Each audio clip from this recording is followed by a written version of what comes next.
এক সপ্তাহ পর যদি সিদ্ধান্ত যদি চেঞ্জ হয়ে যায়, চেঞ্জ হয়ে যদি অন্যরকম হয়, তখন আবার আপনার প্রথম কমেন্টের আপনি কি উত্তর দিবেন? ভাই যখন আমরা গিয়েছি তখন তো এই সিচুয়েশন আসে নাই, তখন তো আমার কাছে কোনো সেফটির কোনো কনসার্ন ছিল না। আর আমি খালি একই না, আর অনেকেই বাংলাদেশ থেকে বিভিন্ন কাজে যায়। এখন সিচুয়েশনটা একটু অন্যরকম হয়েছে।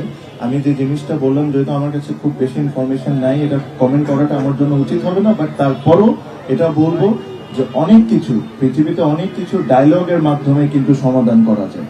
তো ওই ডায়লগটা আপনারা শুরু করেন, কথা বলেন, ওটার ওই ভাবে যদি সমাধান হয় তাহলে সবচেয়ে ভালো। আর যে কমেন্টগুলো আমি আপনাকে বলছি, কমেন্টগুলো বলার কারণটা হচ্ছে যে আপনি একটা ফাইনাল সিদ্ধান্ত নেওয়ার পর ওই ডায়লগ করার পর একটা কমেন্ট দেন, এটা পাবলিকরে জানান। আপনি যদি প্রতিটা স্টেপ পাবলিকরে জানান, তখন খামাকা একটা আনসার্টেনসি তৈরি হয়ে যায়, যেটা এখন হয়ে গেছে। পর যদি সিদ্ধান্ত যদি চেঞ্জ হয়ে যায়, চেঞ্জ হয়ে যদি অন্যরকম হয়, তখন আবার আপনার প্রথম কমেন্টের আপনি কি উত্তর দিবেন? ঠিক না? তো এই কারণে আমার কাছে মনে হয় আপনারা ইন্টারনালি সিদ্ধান্ত নেন, সিদ্ধান্ত নেওয়ার পর যাই ডিসিশন হয়, আমি একটাই জিনিসই আশা করবো, ইট হ্যাজ টু বি বাংলাদেশের ক্রিকেটের ইন্টারেস্টের সবচেয়ে আগে এটা চিন্তা করতে হবে। বাংলাদেশ ক্রিকেটের ভবিষ্যৎ চিন্তা করতে হবে, চিন্তা করে সিদ্ধান্তটা নেওয়া উচিত।